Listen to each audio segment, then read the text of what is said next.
Hello students, हम BSc second year की organic chemistry पढ़ रहे थे। इस ऑर्गेनिक केमिस्ट्री में मैं आप लोगों को अल्कोहल वाला चैप्टर स्टार्ट करवा रखा था, जिसमें हमने मोनोहाइड्रिक अल्कोहल कंप्लीट कर लिया। आज हम डाईहाइड्रिक अल्कोहल के बारे में स्टडी करेंगे। चलो स्टार्ट करते हैं।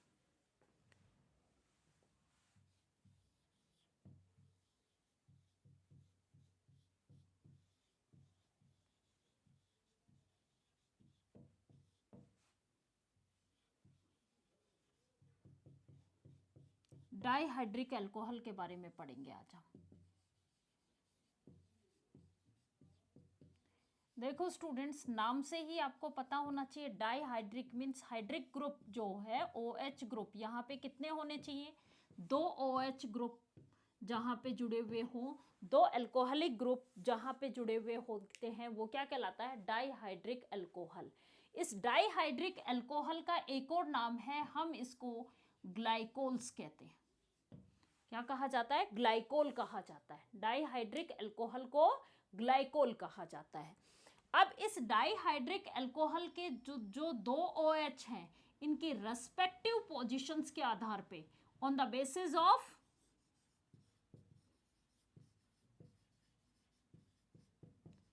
रेस्पेक्टिव या रिलेटिव पोजीशंस, रिलेटिव पोजीशन, एक दूसरे के रेस्पेक्ट में जो पोजीशन है, relative positions of OH group, OH group के रिलेटिव पोजीशंस के आधार पे हम इनको क्या क्या कहते हैं? यदि 1 और 2 पोजीशंस पे है तो हम इनको अल्फा ग्लाइकोल भी कह सकते हैं, या हम इनको 1,2 ग्लाइकोल भी कहते हैं। यदि ये 1,3 पोजीशंस पे है OH ग्रुप, तो हम इनको बीटा ग्लाइकोल भी कहते हैं, या हम इनको 1,3 ग्लाइकोल भी कहेंगे। यदि 1,4 पोजीशंस या 1,5 या आगे कोई भी पोजीशंस पे है, ये पोजीशंस क्या कहलाती हैं? गामा पोजीशन, तो गामा ग्लाइकोल कहलाएगा ये, या इसको 1,4 या जो जिस भी पोजीशंस पे ग्लाइकोल कहलाएगा। देखो एग्जाम्पल, जैसे ये CH2 OH OH, CH3 CH2 OH और OH, यहाँ पे ये 1,2 पोजीशंस पे जुड़े हुए हैं, इसलिए ये दोनों क्या है? अल्फा ग्लाइकोल है। CH3 CH2 OH CH2 OH, यहाँ पे ये कौन सी पोजीशन पे है? 1 और 3 पोजीशंस पे, इसलिए ये 1,3 ग्लाइकोल है। और 1,4 पोजीशंस पे होगा CH2 OH CH2 की होल ट्वाइस CH2 OH। यहाँ पे कौन सी पोजीशंस में? एक दूसरे के रेस्पेक्ट में 1 और 4 पोजीशंस पे, इसलिए क्या कहलाते हैं? ये गामा ग्लाइकोल कहलाते हैं। क्लियर? हमें ये तो पता चल गया किसको क्या बोलते हैं हम। अल्फा 1,2 पोजीशंस पे होगा, बीटा 1,3 पोजीशंस पे होंगे, और गामा 1,4 या 1,5 मीन्स आगे किसी भी पोजीशंस पे होंगे, तो हम उनको गामा ग्लाइकोल कहेंगे। क्लियर? अब हम बात करते हैं इनके नोमेनक्लेचर की। देखो स्टूडेंट्स, जो अल्फा ग्लाइकोल है, हम उसका जब कॉमन नाम लिखते हैं, मैं कॉमन की बात कर रही हूं, जब कॉमन नाम लिखेंगे तो वो जिस एल्केन से वो ड्राइव हुआ है, जिस एल्केन के हाइड्रोलाइसिस से वो बना है, उस एल्केन के आधार पे उसका नाम रख दिया जाता है।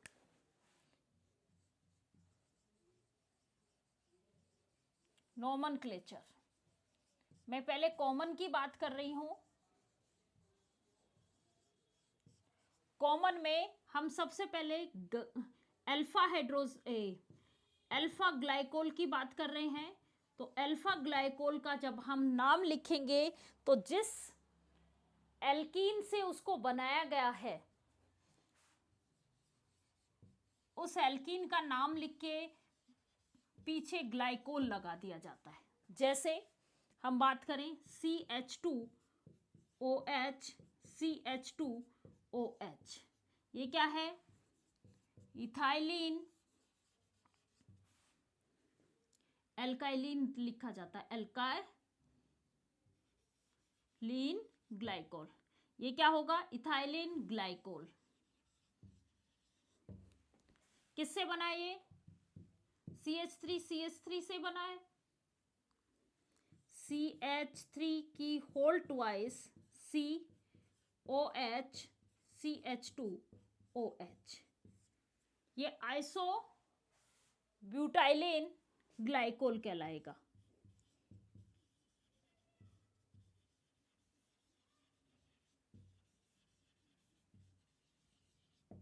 मीन्स जिस एल्कीन से उसका फॉर्मेशन हो रहा है, यहां डबल बॉन्ड था, इसका हाइड्रोलाइसिस किया गया था, डबल हाइड्रोलाइसिस, ये डबल बॉन्ड हटा था और OH ग्रुप आया था। तो ये कौन सी फॉर्म थी? पहले सिस ब्यूटाइलिन थी, उससे जो बना है उसके आगे पीछे क्या लगा दिया? ग्लाइकोल यूज किया गया। ठीक है, वहीं पे बीटा या गामा ग्लाइकोल को जब हम लिखते हैं, नाम लिखेंगे, तो हम लिखेंगे पोली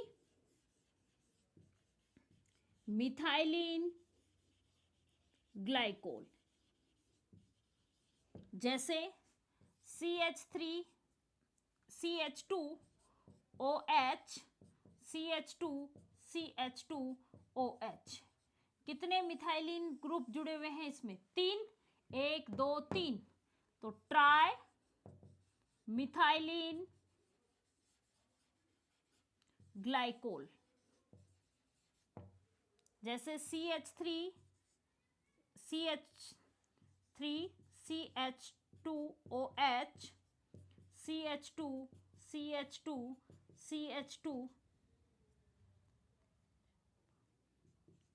CH2OH, एक दूसरे के रेस्पेक्ट में ये 1 2 3 4 5 यहां पे लगा दो इसको। ठीक है, ये CH होगा। 1 4 है, कितने ग्रुप है इसमें? मिथाइलिन ग्रुप 6, तो क्या हो जाएगा ये? Hexa methylene glycol. क्लियर? इस तरीके से इसके कॉमन नाम लिखते हैं। अब हम बात करते हैं, कॉमन नाम हमें बहुत ज़्यादा यूज नहीं आते हैं, हम जो नोमेनक्लेचर की बात करते हैं वो IUPAC नोमेनक्लेचर के अकॉर्डिंग इनके नाम लिखे जाते हैं। जब IUPAC नोमेनक्लेचर के अकॉर्डिंग इनका नाम लिखेंगे तो हम कैसे लिखेंगे?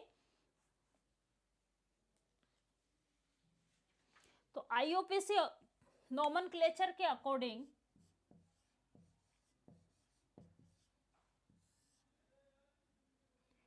ये एल्केन डाइओल होते हैं।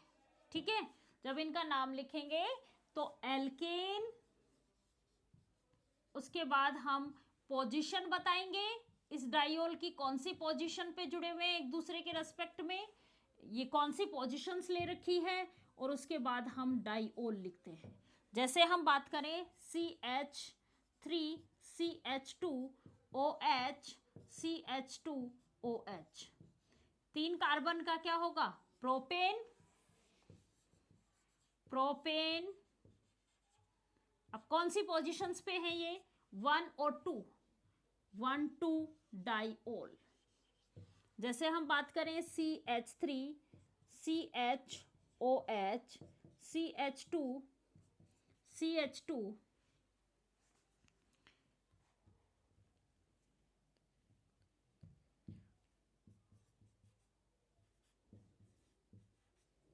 नंबरिंग यहां से स्टार्ट करेंगे, जिसमें OH को सबसे कम नंबर मिलेगा, 1 2 3 4 और 5।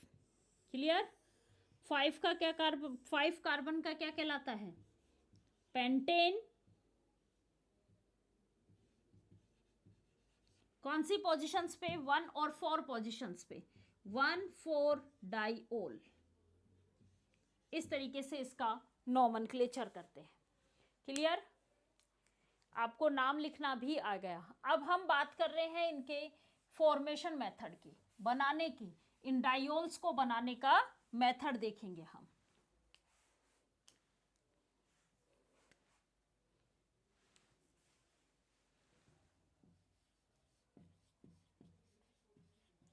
Methods of preparation.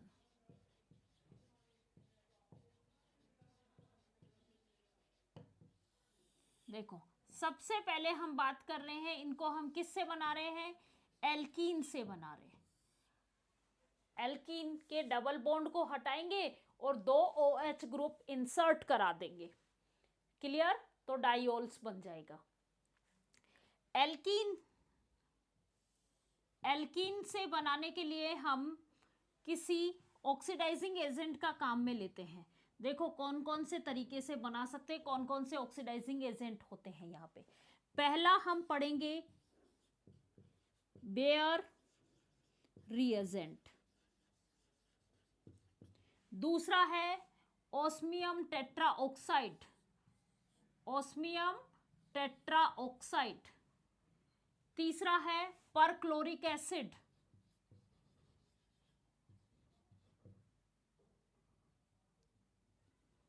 पर एसिड्स, क्लोरिक नहीं, पर एसिड्स।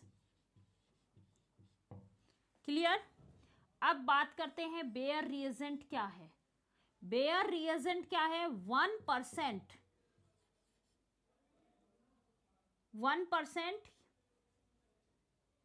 बेसिक सॉल्यूशंस या alkaline solutions, alkaline solutions of KMnO4।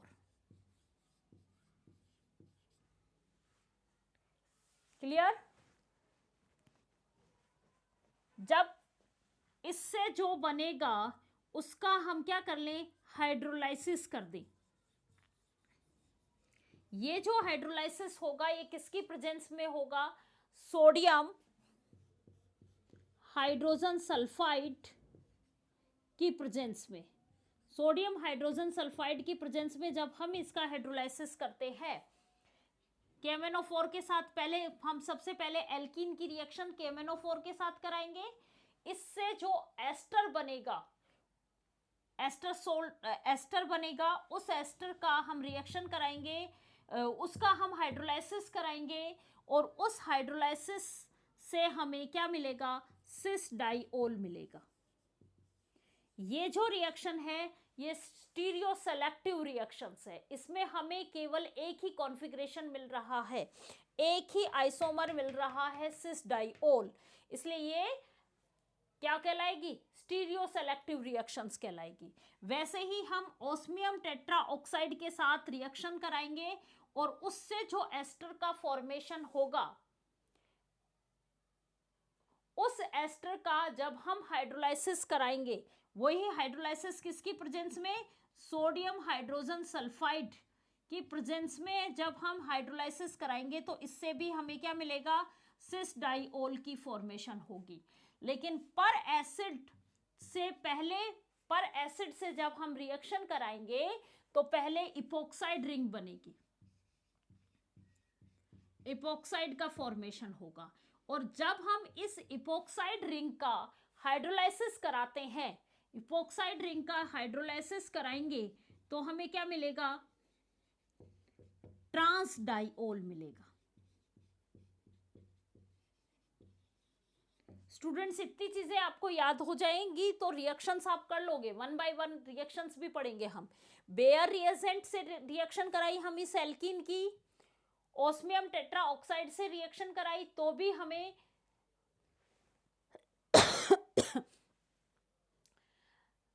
हमें क्या मिला? सिस डाइओल। और यदि हम पर एसिड से कराएंगे उस केस में हमें क्या मिलेगा? ट्रांस डाइओल मिलेगा। क्लियर? अब हम एक एक की बात करते हैं। हम सबसे पहले बेयर रिएजेंट की पढ़ेंगे, रिएक्शंस।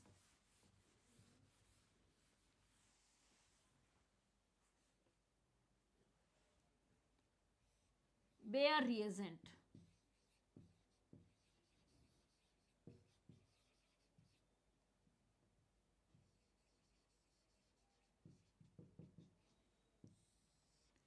एल्किन की रिएक्शंस हम 1% एल्केलाइन सॉल्यूशंस ऑफ KMnO4 के साथ कराते हैं, तो सबसे पहले हमें एक मैंगनेट एस्टर का फॉर्मेशन होगा,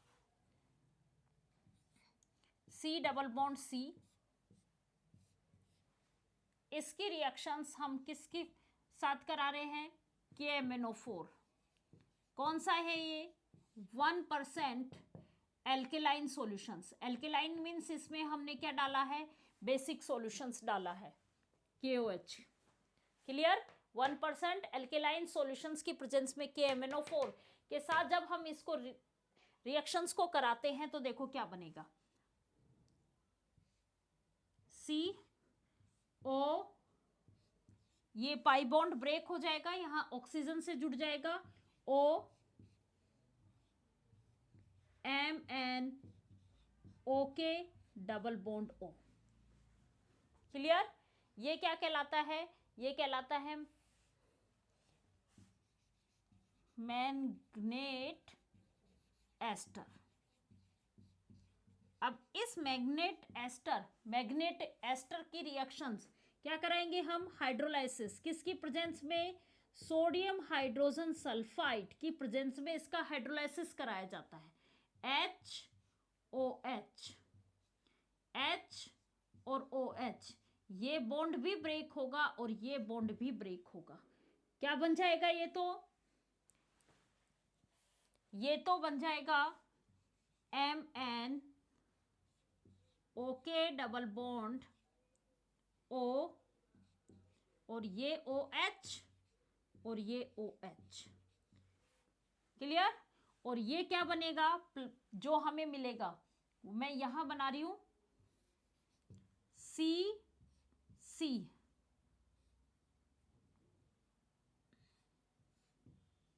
OH OH। कौन सी फॉर्म बनेगी? सिस डाइओल बनेगा। ये रिएक्शन है। क्लियर? पहली रिएक्शंस बेयर रिएजेंट के साथ।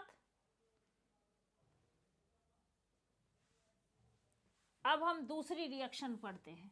दूसरी क्या बोला मैंने? ऑस्मियम टेट्रा ऑक्साइड के साथ भी जब हम इसकी रिएक्शन करा के इसका हाइड्रोलाइसिस कराते हैं तो सेम डाइओल्स मिलते हैं जो इसमें मिलेंगे। सेकंड रिएक्शन है बी, ऑस्मियम टेट्रा ऑक्साइड के साथ, OSO4 के साथ, C डबल बॉन्ड C। इसकी रिएक्शन OSO4 के साथ कराते हैं हम। क्या होगा? सबसे पहले हमें एस्टर का फॉर्मेशन होगा और उस एस्टर का हाइड्रोलाइसिस कराएंगे तो हमें क्या मिलेगा? सिस डाइओल्स का फॉर्मेशन होगा, COOS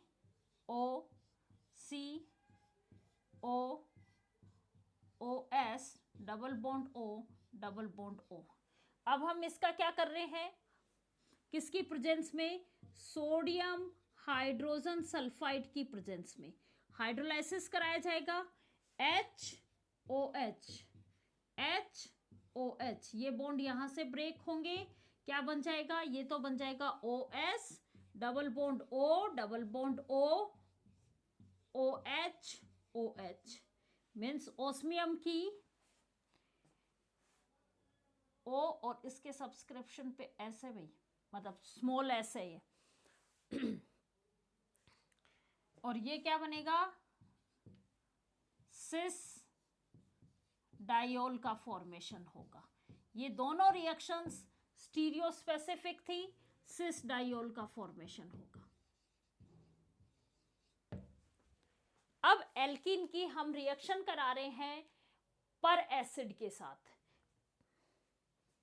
जैसे पर बेंजोइक एसिड और इनके साथ, तो हमें क्या मिलेगा? इपोक्साइड रिंग का फॉर्मेशन होगा। और उस इपोक्साइड रिंग का जब हम हाइड्रोलाइसिस कराते हैं तो हमें क्या मिलेगा? ट्रांस डाइओल का फॉर्मेशन होगा। तो थर्ड हम सी की बात कर रहे हैं, पर एसिड, रिएक्शन विद पर एसिड। पर एसिड में हमें क्या मिलेगा, पर एसिड के साथ एल्कीन रिएक्शन करके ऑक्सीन इपोक्साइड रिंग का फॉर्मेशन करता है, 1,2 इपोक्साइड रिंग का फॉर्मेशन करेगा, और इसका फर्दर हाइड्रोलाइसिस कराते हैं हम, तो हमें ट्रांस 1,2 डाइओल का फॉर्मेशन होगा। देखो आप, सी डबल बॉन्ड सी,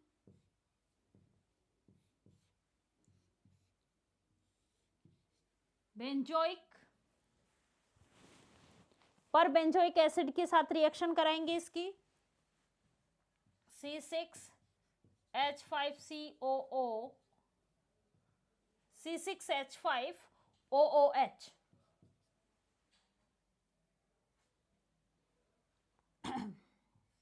C333, C ये वाला CO3H, ये पर बेंजोइक एसिड है। इसकी प्रेजेंस में इसकी रिएक्शन कराते हैं तो क्या बनेगा, इपोक्साइड रिंग का फॉर्मेशन होगा। ये इपोक्साइड रिंग है। अब इस इपोक्साइड रिंग का जब हम हाइड्रोलाइसिस कराते हैं, किसकी प्रेजेंस में, बेसिक मीडियम की प्रेजेंस में, तो क्या बनेगा, ट्रांस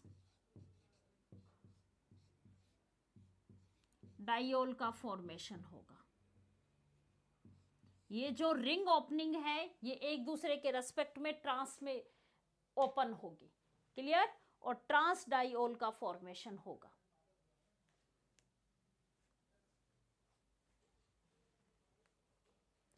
एल्कीन की तीनों रिएक्शंस आप लोगों को समझ में आ गई। अब हम बात करते हैं डाई हैलाइड से। एल्केन डाई हैलाइड से भी हम इसका second reaction, dibromo alkane से भी हम डाइओल्स बना सकते हैं। डाई ब्रोमो एल्केन की रिएक्शंस जब हम सोडियम बाइकार्बोनेट या एक्वस KOH के साथ रिएक्शन कराते हैं तो हमें डाइओल्स मिलते हैं। क्या कहा, डाई ब्रोमो एल्केन की या तो हम सोडियम बाइकार्बोनेट के साथ रिएक्शन कराएं, एक्वस सोडियम बाइकार्बोनेट, या KOH NaOH सॉल्यूशंस के साथ, एक्वस सोडियम बाइकार्बोनेट या एक्वस NaOH सॉल्यूशंस के साथ रिएक्शन कराते हैं तो डाइओल का फॉर्मेशन होता है। देखो, dibromo alkene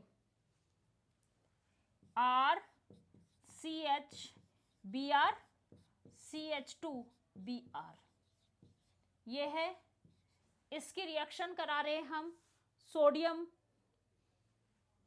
bicarbonate aqueous,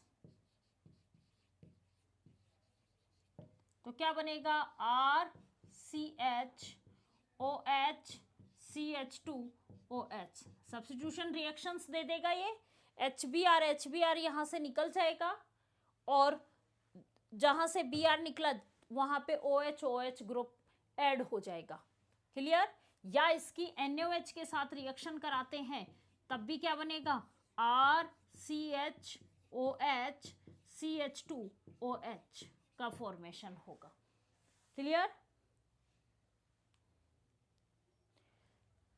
जहां जहां Br जुड़ा हुआ है उसकी पोजीशंस के आधार पे इन रिएक्शंस ये OH ग्रुप भी ऐड हो जाएगा। जैसे मान लो यहाँ पे हमने 1,2 फॉर्म में जोड़ा है, हो सकता है आपका जो ये डाई ब्रोमो है ये एक दूसरे के रेस्पेक्ट में 1,3 फॉर्म में है, तो वहां पे जो डाइओल बनेगा वो 1,3 डाइओल बनेगा।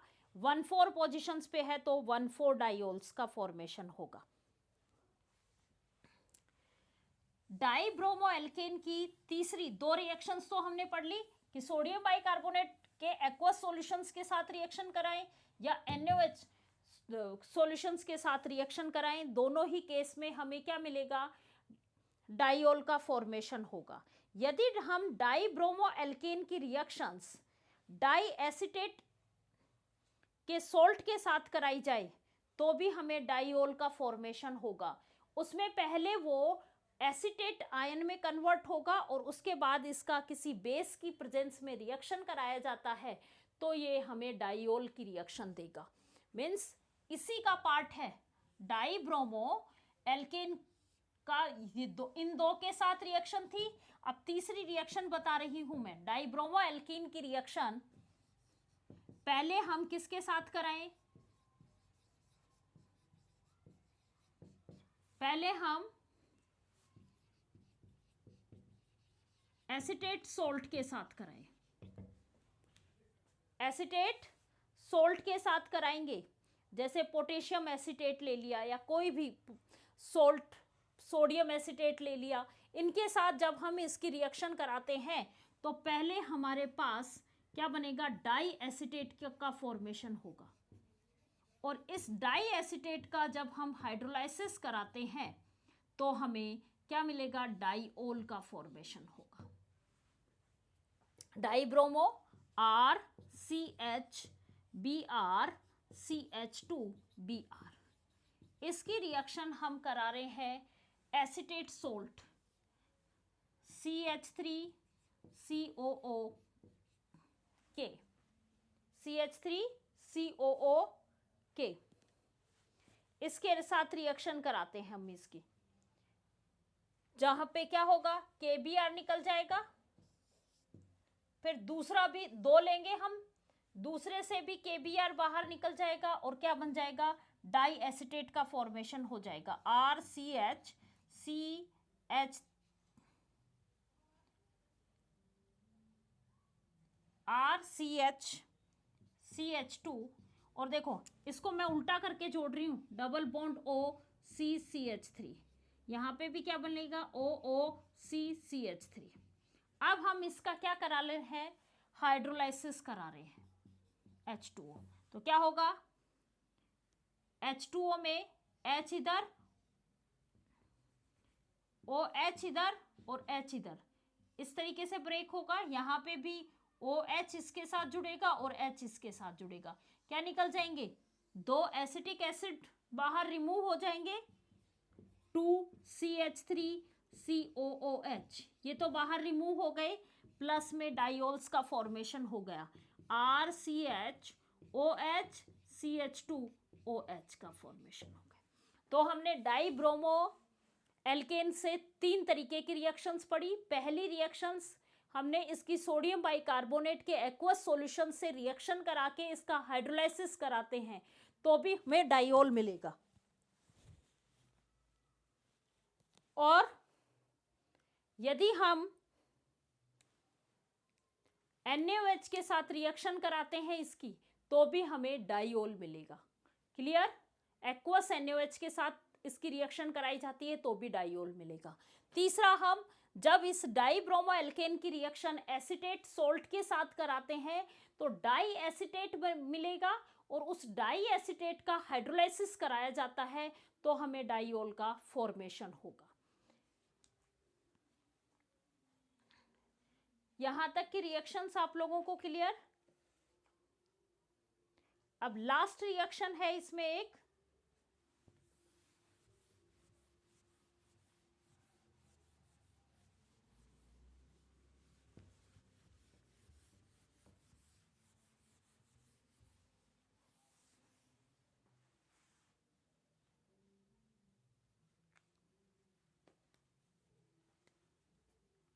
इपोक्साइड तो पढ़ ही लिया हमने, मैं फिर भी बता देती हूं। इपोक्साइड रिंग यदि हमारे पास है, क्योंकि इपोक्साइड कहां से बन रही थी, पर एसिड की रिएक्शंस हो रही थी, तो हो सकता है कई बार डायरेक्ट रिएक्टेंट में इपोक्साइड रिंग है, तो जब हम इस इपोक्साइड रिंग का हाइड्रोलाइसिस कराते हैं तो हमें क्या मिलेगा, ट्रांस 1,2 डाइओल मिलेगा। ये तो अभी हमने पढ़ा, तो सेम रिएक्शन ये भी हो सकती है, अभी पढ़ा था हमने। उसके बाद फिर अगली रिएक्शन है कि यदि क्लोरोहाइड्रीन के साथ रिएक्शंस कराते हैं एल्कीन्स की, क्लोरोहाइड्रीन के साथ रिएक्शंस कराएंगे एल्कीन की, और उसके बाद इसका सोडियम बाइकार्बोनेट के द्वारा हाइड्रोलाइसिस कराया जाएगा, तो भी हमें डाइओल मिलेगा। फिफ्थ रिएक्शंस देखो, एल्कीन की रिएक्शंस हम क्लोरोहाइड्रीन, हाइड्रीन HO और क्या जुड़ा हुआ है इससे, क्लोरोहाइड्रीन के साथ कराते हैं, तो ये एडिशन रिएक्शन होगी। पाई बॉन्ड ब्रेक होगा, एक जगह पे Cl जुड़ जाएगा और एक जगह पे OH ग्रुप जुड़ जाएगा। क्लियर? और इसका अब हम फर्दर हाइड्रोलाइसिस कराएंगे, किसकी प्रेजेंस में, सोडियम बाइकार्बोनेट, सोडियम बाइकार्बोनेट की प्रेजेंस में इसका हाइड्रोलाइसिस कराया जाता है, तो यहां से HCl बाहर रिमूव हो जाएगा और इस Cl की जगह भी OH ग्रुप का एडिशन हो जाएगा। उससे भी हमें क्या मिलेगा, डाइओल का फॉर्मेशन होगा। क्लियर यहां तक? ये हमने 5 रिएक्शंस पढ़ी थी इसकी। अब हम नेक्स्ट क्लास में इस डाइओल के केमिकल प्रॉपर्टीज पढ़ेंगे। ये सारी वो रिएक्शंस देगा जो अल्कोहल, मोनोहाइड्रिक अल्कोहल दे रहा था। क्लियर? तो हम बहुत सारी रिएक्शंस, इसकी केमिकल प्रॉपर्टीज स्टडी करेंगे। Thank you students.